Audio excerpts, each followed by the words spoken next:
Okay, good day everyone, and thank you for the introduction.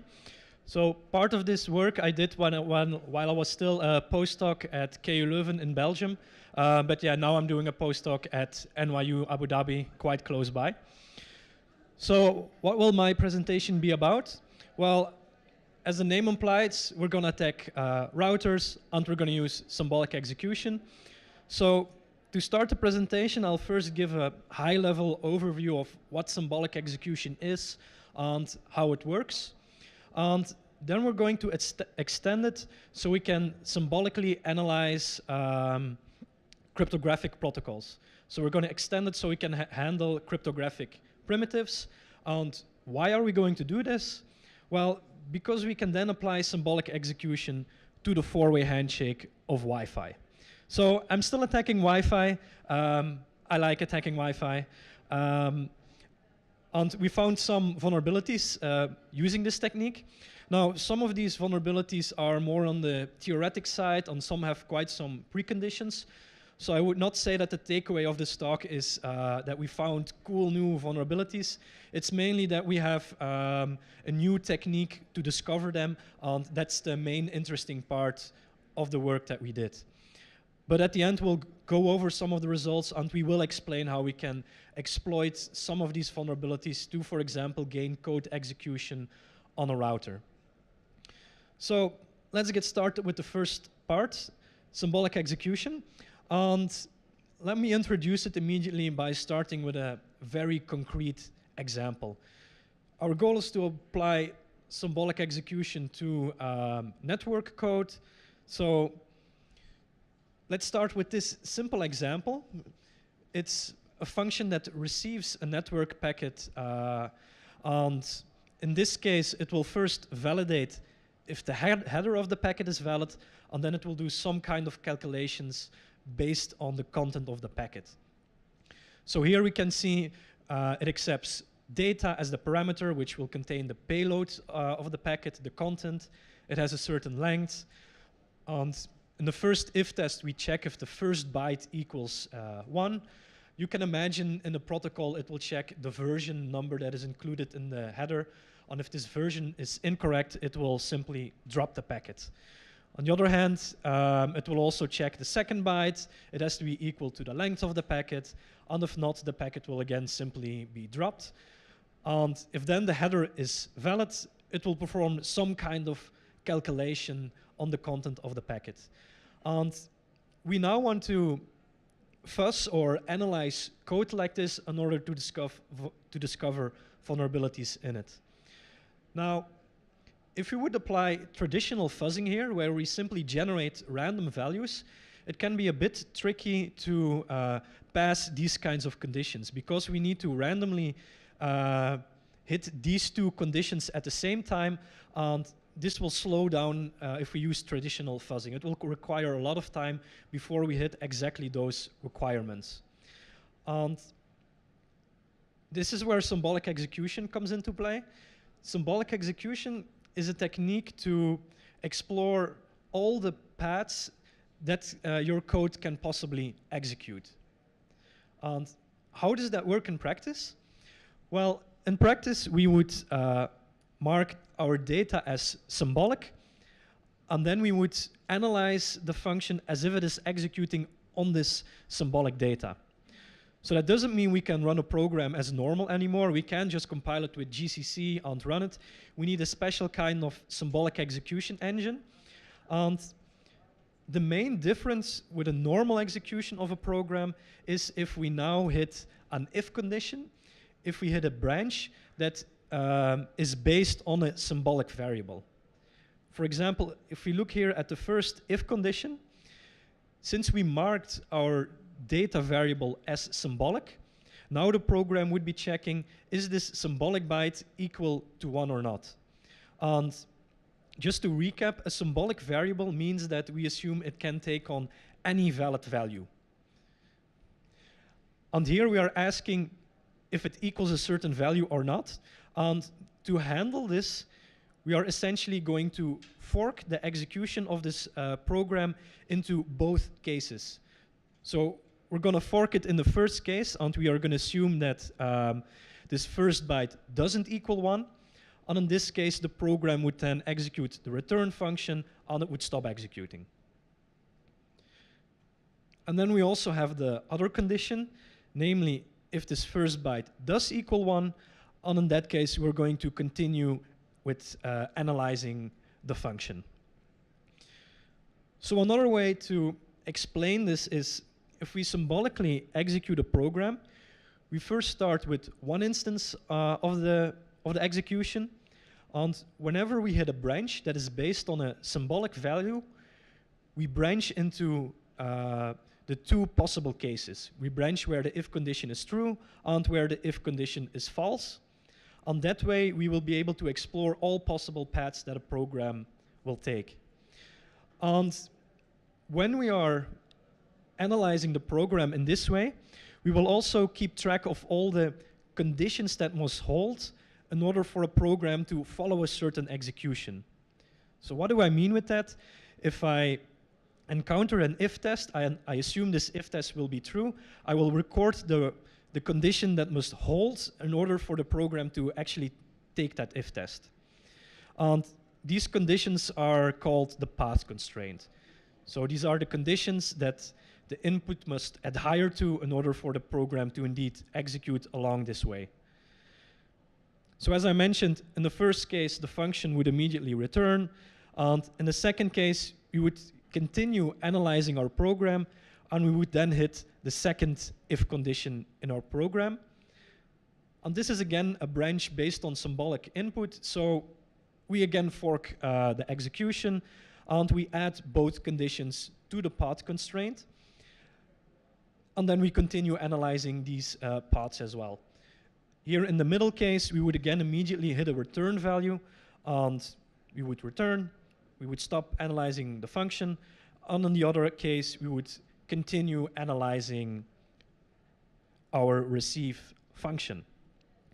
So you can see here, with this technique, we really can explore all paths of an execution, because whenever there's a choice about which code to execute, it will fork to explore all possible paths. Now, let's get back to our example. Assuming that these two if conditions are not true, we would end up at the code below, where we divide the length by the third byte in the packet. And in this case, we have a division, and we know if we divide by 0, we have a problem. So the interesting thing with symbolic execution, we can now ask our symbolic execution engine, can this byte ever be equal to 0 under the current path constraint? So given the conditions that must be adhered to reach this code, is it possible that this third byte equals 0? We can ask that to our symbolic execution engine. In this case, the answer is yes. This byte can be 0, meaning we possibly have a vulnerability here. So this is a quick introduction to how symbolic execution works. In practice, there are some tools that already implement this, and in our case, we used CLI. The reason why is because this tool is actively maintained. It's fairly easy to change, and it works on LLVM bytecode. That means we can take a Java program, we can compile it to LLVM, and we can then symbolically execute it. We can also analyze C code. Anything you can compile to LLVM, this tool will support. Now, symbolic execution isn't a magic tool that will solve all your problems, obviously. It has some limitations. Namely, if you have a big program, it becomes infeasible to explore all paths in this program. There are just way too many.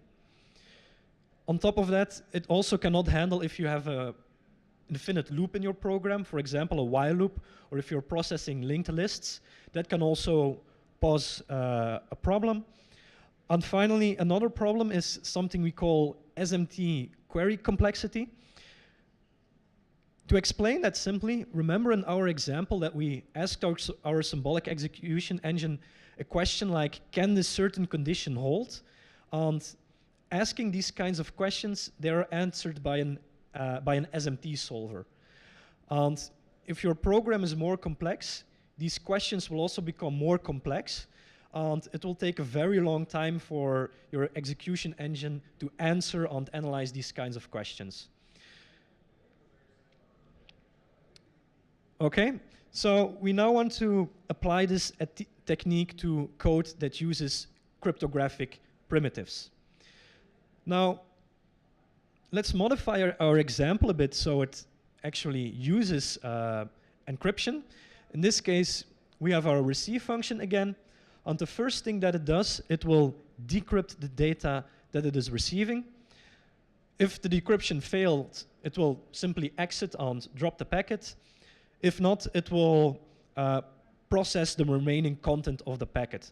For example, in this case, I have an example where this packet might contain some kind of command that the receiver would execute.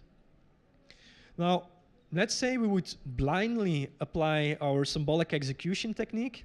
So we would again mark the incoming data as being symbolic.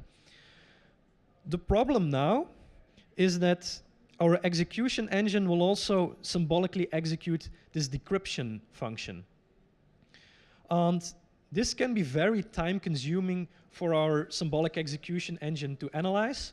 And to understand this intuitively, in a sense, our symbolic execution engine is summarizing what the decryption function is doing. And for some encryption algorithms, this can be summarized quite efficiently. But for other cryptographic protocols or cryptographic primitives, analyzing these implementations symbolically can take a lot of time. And it would really slow down our symbolic analysis. Now, let's just assume that in this case we are using some crypto where we can analyze this fairly fast. Then the second problem is if we then check whether the decrypted plaintext can equal a certain value. And to understand this intuitively, we're asking the symbolic execution engine to reason about our decryption function. And in a sense, crypto is made so it's hard to reason about, so it's hard to try to break it. Now, it's a bit of a simplification, but essentially, if we would symbolically execute this code, it would be time-consuming, meaning we won't ever reach the interesting part of our program, where it's actually parsing our data. So now the question is, how can we solve this? How can we avoid that our decryption function introduces all this overhead? Well, it's actually really simple. One thing we can do is we can simply comment it out. And this would already work. So remember, if you ever have to do this yourself, this is a very quick fix. Simply replace the decrypt function by a stop function that is nothing, and then you already solve the big part of the problem. Now, in our case, we're going to do it a bit more complicated, but the idea is very similar to this.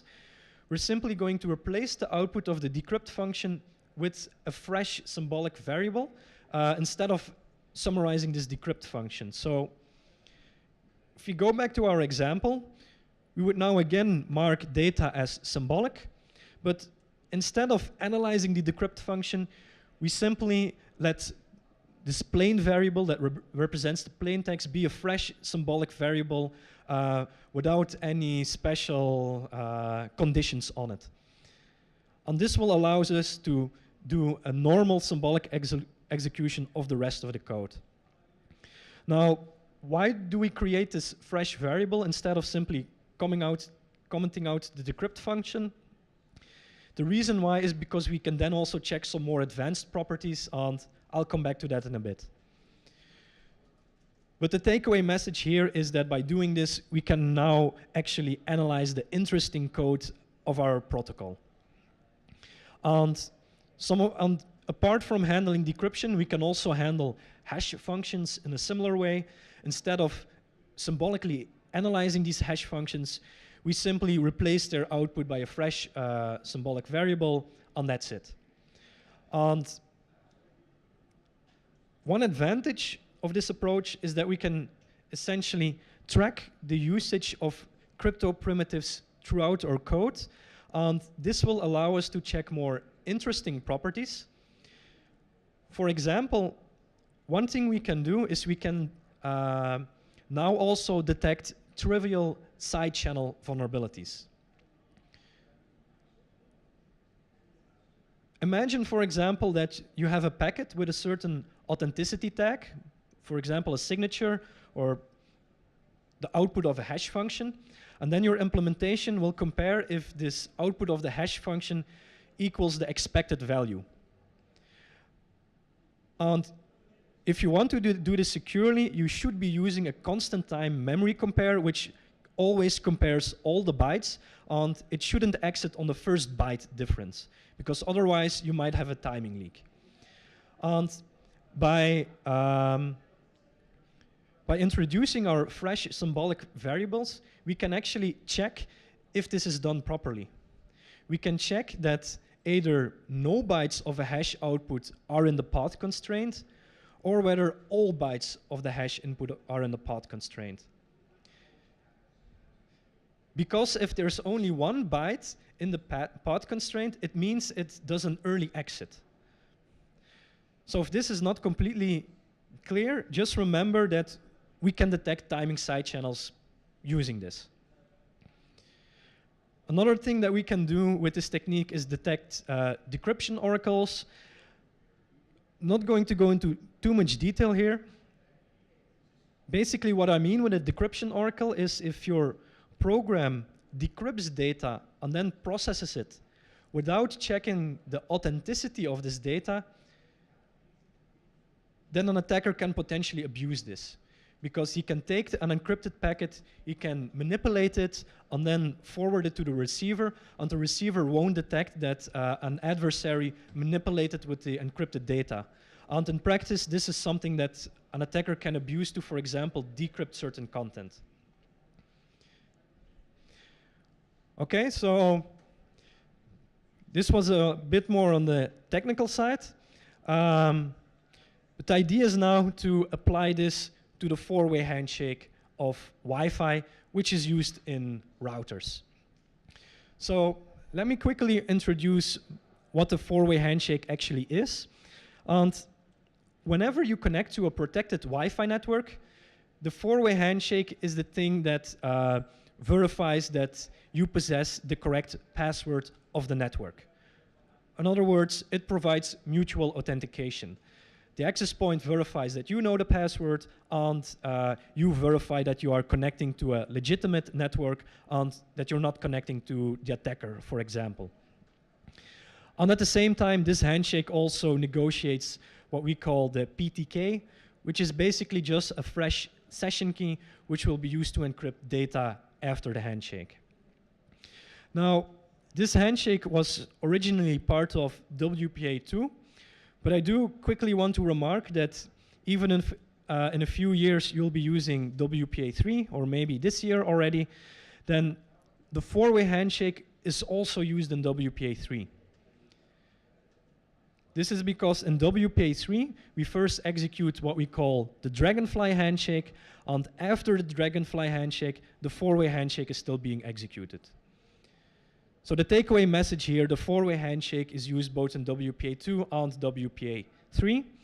And to give a bit of a preview of the things we discovered some denial of service attacks against this handshake. We discovered a buffer overflow and also decryption oracle.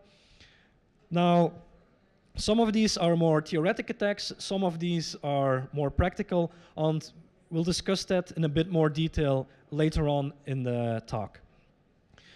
In order to properly understand these attacks, though, I want to quickly explain how the four-way handshake works at a high level. And to do that, I'm going to assume that we have our smartphone here on the left that connects to the access point on the right. And if you're connecting to an enterprise Wi-Fi network where you either authenticate using certificates or where you have a username or password, then first this optional handshake called 802.1x is executed, but we don't really care about this. The only thing we care about is that there is some shared secret between the client and the access point, and if that's the case, the four-way handshake can be executed. So how does this handshake work?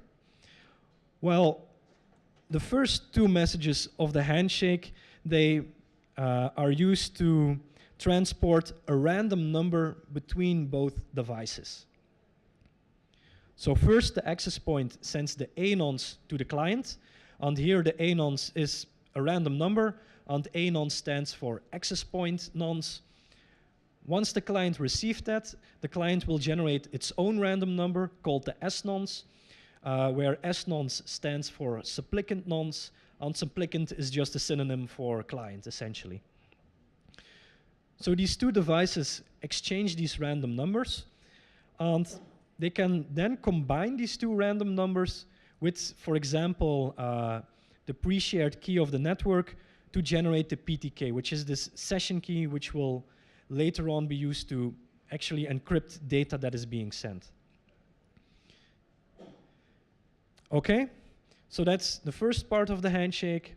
And the second part of the handshake is simplified, simply used to confirm that they now both negotiated the same session key. There is one more thing that the second phase of the handshake does, though. You can see here in message 3, there's also something called the GTK. Now, the GTK is basically the group key of the network. And the group key is used to encrypt broadcast and multicast traffic. So the idea here is that when you connect to a Wi-Fi network, the access point will give you the current group key that is used to encrypt broadcast traffic, which means every client will then be able to decrypt the broadcast packets that the access point is sending. And here the group key is, of course, being sent in an encrypted way, because otherwise, yeah, it would be trivial for an attacker to just intercept it. Okay, so this is the main thing about the four-way handshake you need to know. After this, the keys are being installed, and you can actually send encrypted data. One more remark is that the first message of the handshake is sent in plain text, meaning an adversary can modify that. But all the other handshake messages, they are authenticated with a MAC. So in other words, you can compare this to a signature. An adversary won't be able to forge these messages because the receiver will detect that. Okay, so that's quite some background, and we can now finally get to the interesting part of the talk. We can now apply this to implementations of the four-way handshake. And in my case, I checked 3 implementations where I had access to the source code. So I checked the IWD daemon, and this is a fairly recent Wi-Fi client for Linux distributions. I also checked WPA supplicant. That's the most common Wi-Fi client on Linux. It's used in Ubuntu, on nearly all open source distributions. It's used also on your Android phone, and depending on how you configure it, it's also used on, for example, OpenBSD or NetBSD and so on. These first two examples, they run in user space. I also looked at a kernel driver, which is used in more proprietary implementations. Basically, MediaTek accidentally leaked some source code, and we decided to check the quality of that as well. So, what are the things we found in these implementations? The first thing that we found is that 2 of them are vulnerable to these timing side channels attacks, where the implementation doesn't use a constant time memory compare to check the signature of a message. And in theory, this can be used to forge your own messages. However, in practice, this isn't really a serious vulnerability for two reasons. The first one is that nearly all implementations we check, they actually compare 4 bytes at a time. Meaning if you would try to abuse this vulnerability to forge a packet, we would need to correctly guess 4 bytes at a time, and that's hard to do. On top of that, the small timing difference here, it's very small and not really, you're not able to measure that over Wi-Fi. So yes, there's a bug here, but in practice, I don't think it really matters. A second vulnerability that we discovered is a denial of service attack, and this is an IWD. So remember, IWD is the fairly new Wi-Fi client for Linux, and the idea is that IWD will be ideal if you are running, if you have a resource-constrained device with only a low amount of memory. That's where people expect IWD to be used in the future. And here we found a fairly simple integer overflow that leads to a huge memory allocation that fails, and then the client will crash. So this is possible to exploit in practice by setting up a rogue access point and forcing the client to connect to you.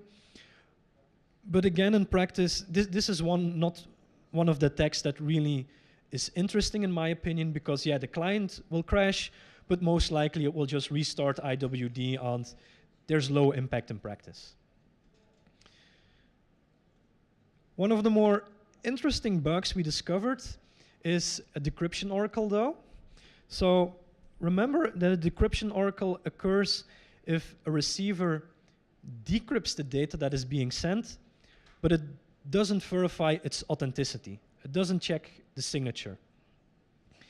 And in this case, we found that this can be abused to decrypt the content of message 3. So remember that message 3, it contained the group key of the network. So that means we can abuse this to recover the group key of the network, meaning we can then forge broadcast on multicast traffic. And in practice, there are then some tricks to actually inject any type of traffic you want. You can even use the group key to inject, unicast traffic. Now, if we have time for this, I will explain at a high level this attack as well. But I first want to focus on another attack, which is a buffer overflow in our MediaTek driver. And again, this bug occurs when handling the group key, when handling message 3. And we will show in a bit how this bug can actually be used to gain remote code execution, and you then have code execution in the kernel, meaning you can completely take over the device. Now, there are some preconditions to this attack, so you won't be able to execute this against all devices, but if these preconditions are met, then you can do anything you want. Another bug that we found in the MediaTek router, we discovered it manually, is that one cryptographic primitive called AES unwrap, it was incorrectly implemented, which meant that we could forge messages that are encrypted using this primitive. However, when we looked at it, there were really no very interesting protocols that were using this primitive. So this is again a case where it shows that our technique can be used to find vulnerabilities. So I think this is a very interesting methodology. But this specific vulnerability, it's not too serious in practice. The one that's more serious is our buffer overflow, for example. So let me discuss this one in a bit more detail. So this vulnerability is triggered when the client receives message 3 of the four-way handshake. Now remember that message 3, it's authenticated using essentially the current password of the network, meaning if an adversary wants to exploit this buffer overflow, they need to know the password of the network. So you might be wondering now, okay, then does this really matter in practice? I mean, if they already know the password, don't you already have enough information? Well, there are quite some scenarios where an adversary does know the password of the network and you don't trust them. For example, at a conference, we may be using a Wi-Fi network where we're all using the same Wi-Fi password, yet I don't trust the other attendees. Or for example, at a hotel or a coffee shop, you can also have that you have a Wi-Fi network where everyone knows the password, including people you don't trust. So I would say that this is still a realistic example. An adversary can know the password of the network you are connecting to. Now, one thing that saves us here is that the driver that we are attacking is not an official part of the Linux source tree, because if that would have been the case, a lot of smartphones would probably be vulnerable. But fortunately, I mainly found this code in, for example, routers or repeaters that act as a client. And in our case, I exploited this vulnerability against the following router when it was running the Panavin firmware. And the reason why I tested it against this device is because I already had that one. And when I was doing the research, I didn't want to buy all these devices and wait for it to arrive. So what I did is I basically looked at commonly used firmware for this router, and I downloaded this specific version, which is used by quite some people. And to determine whether this buffer overflow was exploitable in practice, I used this target. And if another device is running this, there's a high chance you can exploit it in a similar way. Okay, so how does the vulnerable code look like?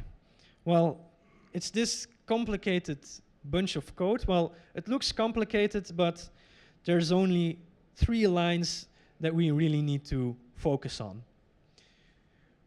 We have a variable here that's declared on the stack of a limited size. And then here at the instruction right at the bottom, we copy content from packet tree to this buffer on the stack.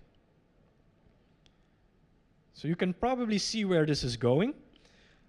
The problem is the length of this memory copy at the bottom. So this move memory is simply a fancy name for memory copy. The length of this memory copy is completely controlled by the attacker. Meaning we have a fairly trivial buffer overflow because the destination is only 32 bytes, but we can copy around 250 bytes here. So the question now is, okay, we have this buffer overflow. How difficult would it be to exploit this in practice? And to answer that question, we have to know, okay, where can we put our shellcode? Can we then jump to this shellcode? And are there any countermeasures in place? And it turns out, against our target, we don't have stack canaries. So that already simplifies it a lot. We don't have address randomization, so we know the exact location of the stack. And the stack is executable as well. So if you are familiar with exploitation, this sounds very easy to do. You simply put your shellcode on a stack, you return to it, and you're done. Unfortunately, when we actually did this, our shellcode crashed. And the strange thing is that we didn't do this, but if you would debug your exploit step by step by attaching a debugger to it, then your shellcode actually would work. So what is going on here? Well, the problem is something that's already fairly known to people experienced with these systems, but what's going wrong here is a thing called cache incoherency. So let me explain this, what's going wrong here. When we trigger the buffer overflow, we are copying our shellcode to the stack. And this means that on our specific target, which uses a MIPS processor, our shellcode will first be copied to the data cache of the processor. Our shellcode will not yet be copied to the main memory of our target. Which means if we now exploit this vulnerability and we manipulate our program to execute an instruction on the stack, our processor will look, okay, is this shellcode already in our instruction cache? Because this processor uses a separate cache for data and for code, for instructions. And in this case, it will realize, okay, yeah, this address here on the stack, I don't have this content yet in my cache, meaning I will have to fetch it from the main memory, but that still contains the old stack data. It doesn't yet contain our shellcode, meaning it will try to execute some random data on the stack and it will crash. So how can we solve that? Well, after writing our shellcode to the stack, we need to somehow flush this content to the main memory so that if we then jump to the stack and our processor fetches these instructions, it will execute the shellcode. So how can we flush the cache? Well, we will use a technique called return-oriented programming, and in our case, we used a tool of Craig Hefner to easily perform this in practice. Now, it's a bit tedious to do this in practice. I'm not going to go into detail here, but after a bit of puzzling, it is possible to construct a gadget that will flush the cache for us. Meaning, if we look at the steps that we need to perform to exploit this, we now have code execution in the kernel, and we now want to spawn an easy remote shell, so we can very easily execute commands on the target. Now, this will require some more steps. The reason why is that we're now executing code in the kernel, and in that context, it's a bit annoying to start or take over a process to spawn a remote shell. It's a lot easier to do this if you are executing code in so-called process context. So our next step in this exploit chain is to obtain a process context. And how can we do this? Well, we can intercept a system call of a legitimate process. So for example, when a legitimate process is executing the close system call, we want to intercept that call in the kernel, because then we are operating in process context, and then things are simply easier to do. So how do we interrupt a system call? Well, the way this is implemented in the kernel is you have a table of all the system calls with a pointer to the code that handles these system calls. And the idea is we simply intercept that. We simply update the pointer to point to our own code, where we then perform the second stage of our attack, and then we forward to the real system call. So the nice thing now is that we are, after doing this, we are essentially hijacking the close system call, The idea is then that we monitor all close system calls until an unimportant process executes a close system call, and we're then going to replace that process with our own remote shell. And we can simply do this by inspecting the process identifier, the PID. And how can we then replace this benign process with our remote shell? Well, we first need to execute mprotect in our shellcode to mark the code of the process as writable.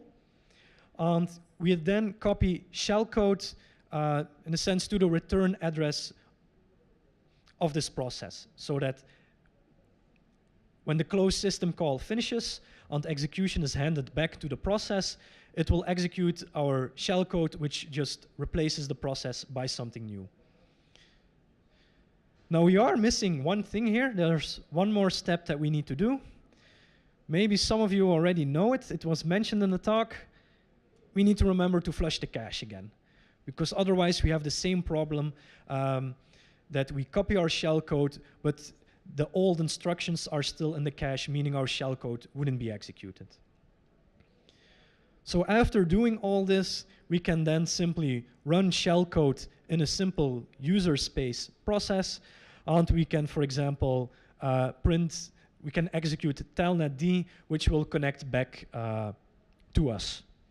Now, this will replace the original process, but if we perform this against an unimportant process, it won't really matter.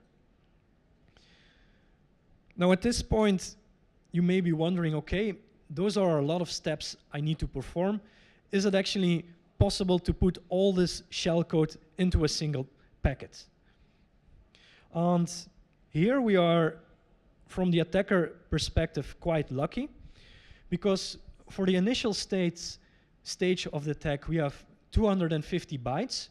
So 250 bytes are copied to the stack, and that's enough to for the first stage of the attack.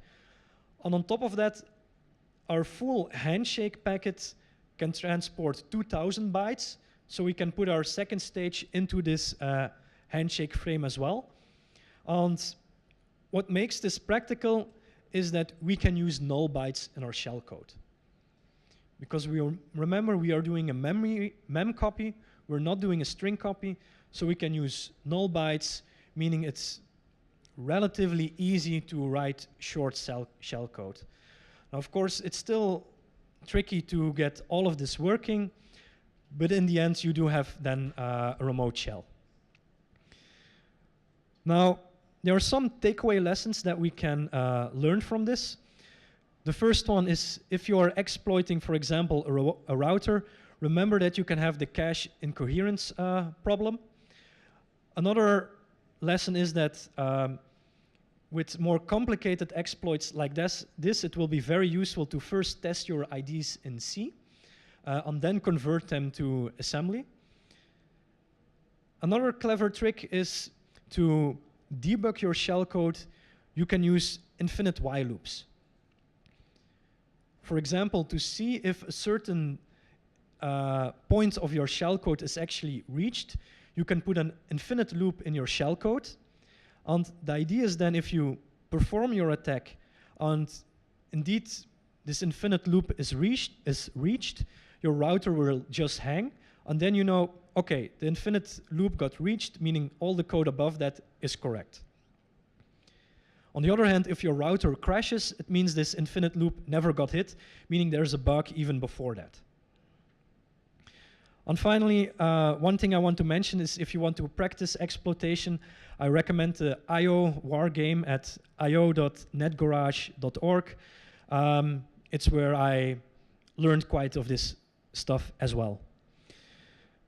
Now, I included this in case I still had time to explain the decryption oracle, but I'm already running out of time. So if you have questions about this, feel free to ask me after the talk.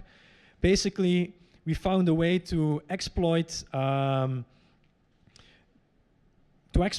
this decryption oracle, and we were then able to recover the group key. And in practice, this is exploitable.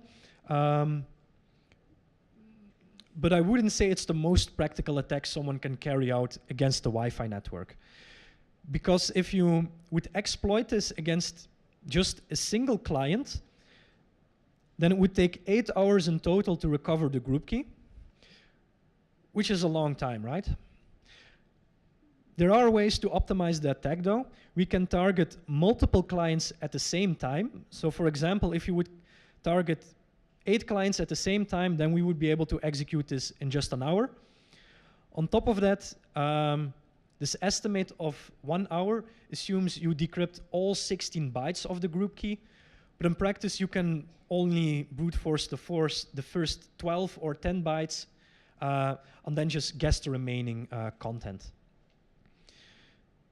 So the takeaway message here is that symbolic execution is more practical than it used to be.